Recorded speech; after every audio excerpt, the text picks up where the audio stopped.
Yo everyone, today I'm going to teach you how to master qualifying on F1 2025, covering all details such as tyre warm-up, the perfect tyre temperature, and why some tracks we do 2 outlaps rather than 1. So with that being said, the first topic of today's video is going to be the perfect tyre temperature. And it's only going to take you 20 seconds to find. Yes, I know, only 20 seconds. And I'm going to be using a technique that's only available within the single player mode of the game.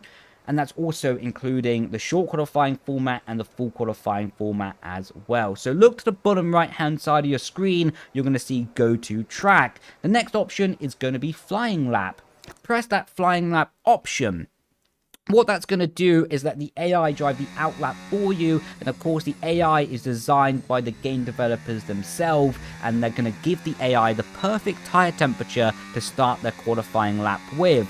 The reason that's powerful is now if you load up your tyre temperature page, you're going to see the perfect tyre temperature by the game's definition before starting your lap. And this is so powerful because it only takes you 20 seconds to find the ideal temperature before launching into your qualifying lap with the optimal grip to be using for maximum performance. If we speak about the nuanced detail of F1 sim racing, oh, thank you, Alex Albin. If we speak about the nuanced detail of F1 sim racing, of course, some occasions the drivers may be starting 1 to 2 degrees hotter or colder of that tyre temperature. A lot of that is setup preference and driver preference as well. For example, when I was doing F1 sim racing, I generally preferred to start with slightly hotter tyre temperatures compared to other people because I had a very smooth driving style that didn't overslide and overstress the tyres to try and get out of the way of the AI at the moment. And because I wasn't overstressing and working the tyres, it meant that I didn't put as much friction and heat into the tyre during the qualifying lap, thus meaning I could start with slightly higher temperatures as I didn't heat up the tyre as much during the corners.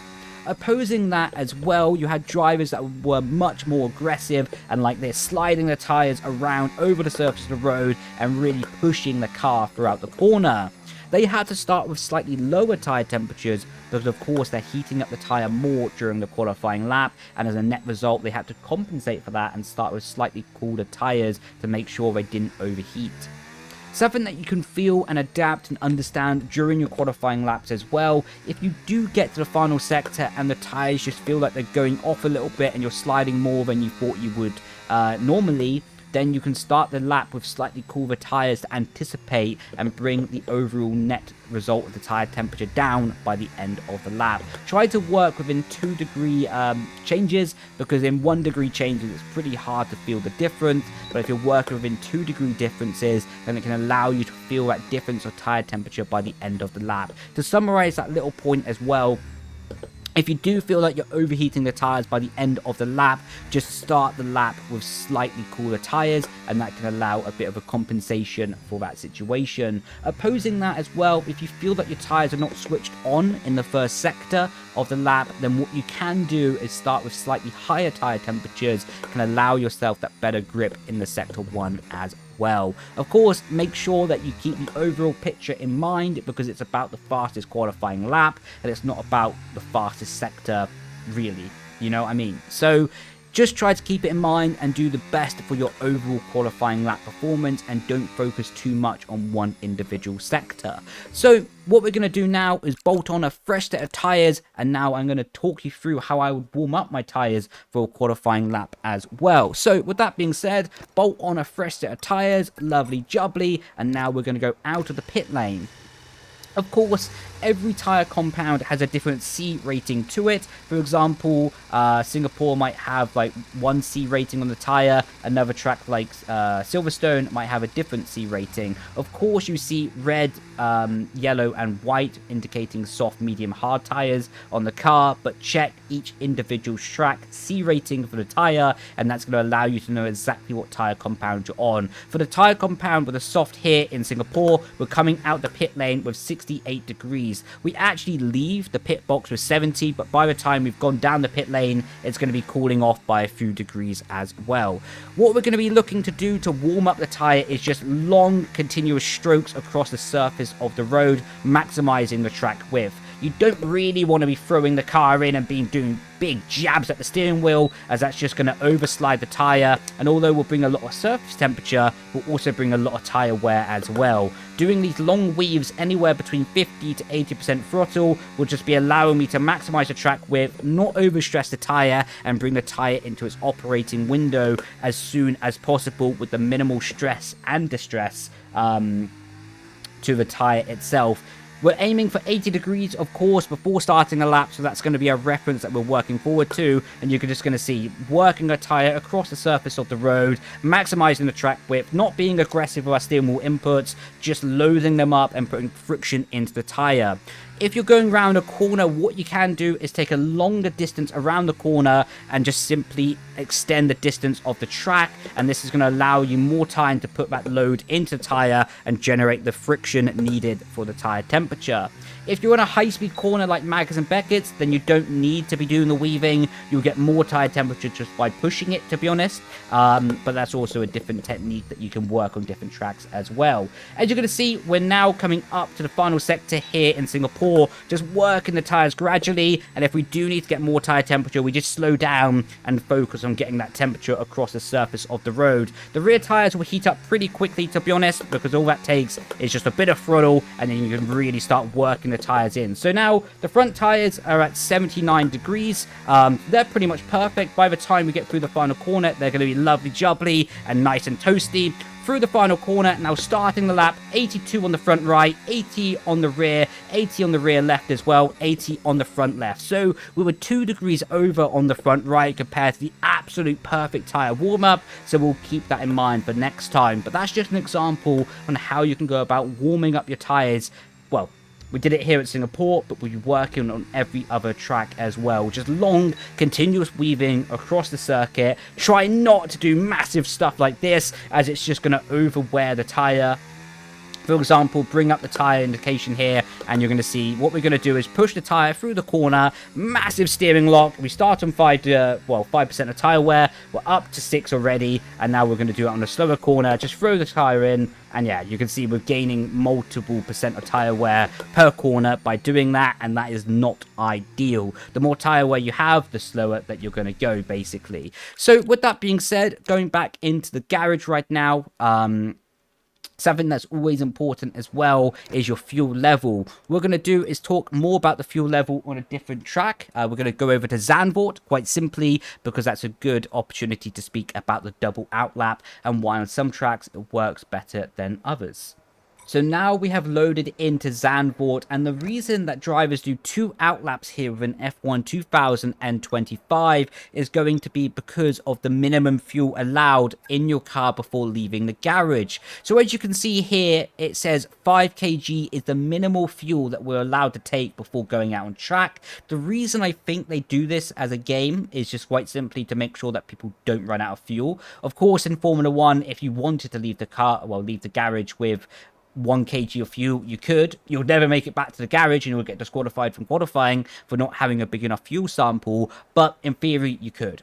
I think they put a cap at 5 kg quite simply so people don't make that mistake, and they always have enough fuel to get out of the garage, do a lap, and get back as well in most circumstances for most circuits. So I think that's why the 5 kg cap is there, but tracks such as Zandvoort, it means that you can carry 3.5 laps of fuel and you can't go any lower. Of course, in theory, all you actually need is 3 laps of fuel to go out for a qualifying lap.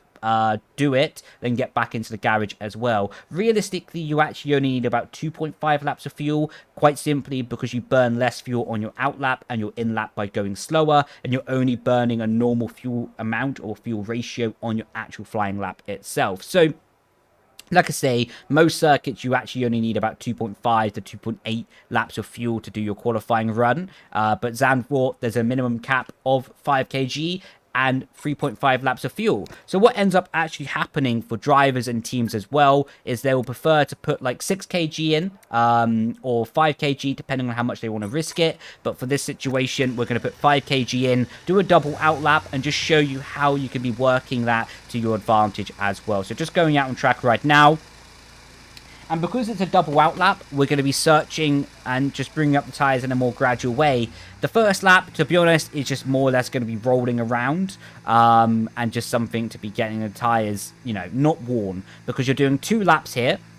For your 2 out laps. So more or less the first lap is just rolling around, trying not to put too much stress into the tires, and more or less looking after the tire wear rather than the tire temperature, and just going around the circuit burning off that fuel level. As you can see, 3.3 laps of fuel right now.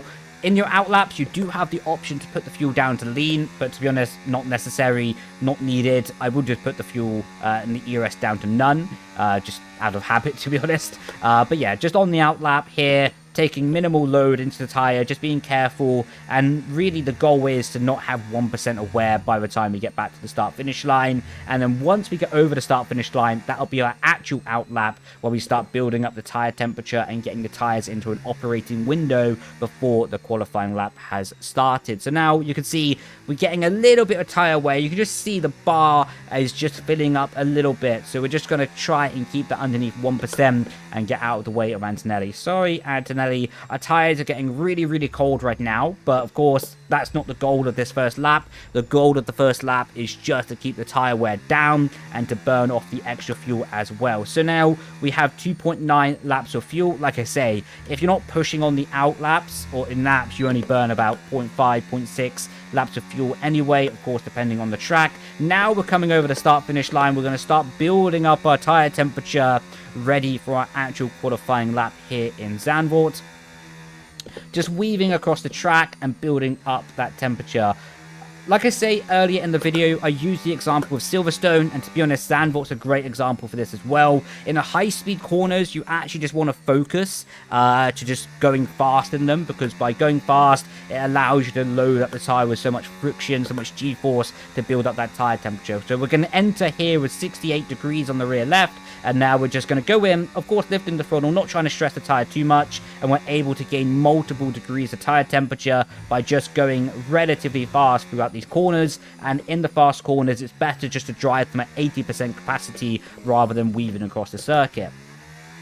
Zandvoort is also notorious for difficulty for getting that front right into its operating window, just getting out the way of the AI there. So if you are really struggling for tire temperature, like I say, it's better not to do this. But if you are struggling for tire temperature, and you can see we're so far underneath our operating window right now, we do have to start scrubbing that tire. But you can see we are doing it in a very careful way, that we're not affecting any other tire on the car. We're just focusing on that front right tire and bringing it up closer to its operating window before starting the lap. We're launching into the lap itself, and now away we go at Zandvoort. If you look to the bottom right hand side of the screen, now we're only starting with 1.9 laps of fuel, comparing if we did a normal out lap and only did 1 flying lap, let's say, then we would have started with like 2.8 laps of fuel, and 1 lap of fuel can be anywhere between 1 to 2.5 temps depending on the circuit, the track conditions as well, and of course that time as well, it's much better to be in your pocket, isn't it? You know, like, it's much better to have a 10 for free than to be losing it for no reason. So with that in mind, that's why we do a double out lap on circuits, and also how to prepare yourself for a double out lap as well, to not overstress the tires and to make it an optimization with the fuel level as well. After this, you would just do a normal in lap, and you wouldn't worry about doing something different, because like I say, it will just be very much a normal in lap that you just drive around, try not to overstress the tires, and get back into the pit lane safely. Tracks that really come to mind about doing this strategy is Mexico. That seems quite powerful. A lot of the F1 sim racing drivers were doing it there during PSGL. Of course, Zandvoort is a big one. Austria as well is another one, but the exact opposite of that is going to be Spa, because it's the longest circuit on the calendar, and it's going to be meaning that we have to have the most fuel. So with that being said, let's head over to Spa and show how the fuel effect works there. So we have landed here in Spa, and to show the fuel effect and how different the length of the circuit really affects this dynamic for qualifying, we're going to show you in the garage right now. To get the same amount of laps out of the car as we did in Zandvoort, we have to run 3 kg extra of fuel. Of course, on Zandvoort, we had 5 kg of fuel leading to 3.5 laps of running or driving. But here in Spa, 8 kg is equaling 3.6 laps. So basically, you run 3 kg extra for only the same amount of distance around the circuit, you know. With that being said, when you do run 5 kg, it only will give you 2.3 laps of fuel. If we do go out on circuit right now and just show you that, that is literally only enough to do your out lap and your flying lap. So on Spa, you actually start needing to run about 6 to 7 kg of fuel in your first runs of qualifying. Otherwise, you quite simply won't have enough fuel to get back to the pit lane quickly, and you'll have to do so much fuel saving on your in-lap, it can literally cost you minutes within that process. Comparing that though to your final lap in qualifying, and we can use a bit of an exploit here. So in the final lap of qualifying, providing that you go over the start finish line after the session has concluded, for example, in the top right hand side of your screen, you can see 15 minutes is remaining. We're going to let Yuki Tsunoda go past. Actually, we're going to give him a nice old toe. Oh, he's already passed us. I was going to give him a slipstream and try to be nice. But anyway, in the top right hand side of the screen, you can see 15 minutes remaining. Once the timer has gone past 0, then of course the session has concluded, and it puts you back to the menu within the game. Whether you're playing online or single player, the same thing happens. You can really use this to your advantage, because if you go across the start finish line even with no fuel remaining, the AI will take over, and even with no fuel in the car, it will still be okay. So in summary of what I'm trying to say here is, on your final laps of qualifying here on a long circuit like Spa, you can run less fuel in the car, for example 2.3 laps of to go around the circuit, knowing that once the session has concluded, you don't need the extra fuel anyway to get back to the pit lane, as it's just going to put you into the main menu of the game, showing you the lap times and the qualifying results. Whereas, if it's your first laps in the qualifying, the first or second run, depending on the session length time, then you have to have enough fuel to get back to the pit lane to make sure that you're not going to run out of fuel. So hopefully that final point made sense. In summary, in case it didn't, but yeah, in summary, basically, if you're running 5 kg of fuel in Spa, it's only enough for your final qualifying lap of the session, as once you go across the start finish line, once the session has concluded, then you don't need the extra fuel to get back to pit lane with. But on the first laps of qualifying, you do need the extra fuel, and you probably need to be starting with 6 to 7 kg to make sure that you have enough fuel to go out for your out lap, do your flying lap, and get back to the pit lane after. So with that being said, that has been a general sort of tutorial on how to master qualifying. Of course, the actual driving segments of itself I've covered in previous videos, so I don't want to repeat myself, to be honest. But in terms of the stuff about the fundamentals of maximizing the qualifying with tire temperature, fuel load, when to do a double out lap or not, hopefully this video has been helpful for you. Hopefully it's been informative, and if you have any other questions, feel free to leave them down in the comments, and I'll do my best to reply to you or make a video about that specific topic that you're asking about. So with that being said, thank you so much for watching, and I will catch you in the next video. Grazie ragazzi, ciao ciao, bye bye.